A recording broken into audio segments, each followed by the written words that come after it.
हे कोणत्याही प्रकारचे वडे नाही आहेत, तर हे आहेत मेथीचे थेपले. म्हणजे असे मी गोळे करून ठेवलेले आहे मेथीचे थेपले करण्यासाठी. थेपले करण्यासाठी असे गोळे करून ठेवले तर ते एकसारखे तर होतातच, शिवाय पटकनही होतात आणि आपल्याला सोपंही पडतं करण्यासाठी. त्यामुळे मी असे गोळे करून ठेवलेले आहेत. तर मेथीचे थेपले करण्यासाठी इथे मी 2 जुड्या मेथी घेतलेली, ती स्वच्छ अशी नीट करून धुवून बारीक अशी चिरून घेतली आहे.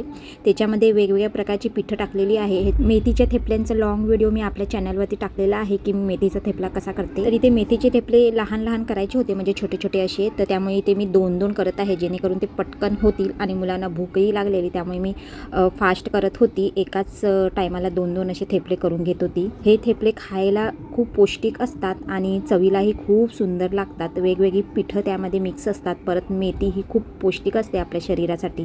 त्याचबरोबर आमच्या घरामध्ये मेथीचे थेपले हे सर्वांना आवडतात, मी केलेले खास करून.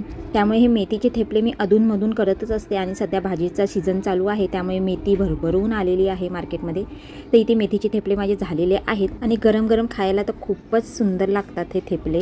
हेल्दी आणि टेस्टी असे मेथीचे थेपले आपले तयार झालेले आहेत. घरच्या सगळ्यांनी खाल्ले, मीच बाकी आहे. चला मी पण हे थेपले खाऊन घेते. शक्यतो हे थेपले दह्याबरोबर खाल्ले जातात, किंवा तुम्हाला दही आवडत नसेल तर लोणचं, एखादा सॉस त्याच्यावर खाल्ले तरी चालतील. दह्यामध्ये थोडीशी चटणी टाकायची, थोडंसं एकदम मीठ, किंचित मीठ टाकायचं.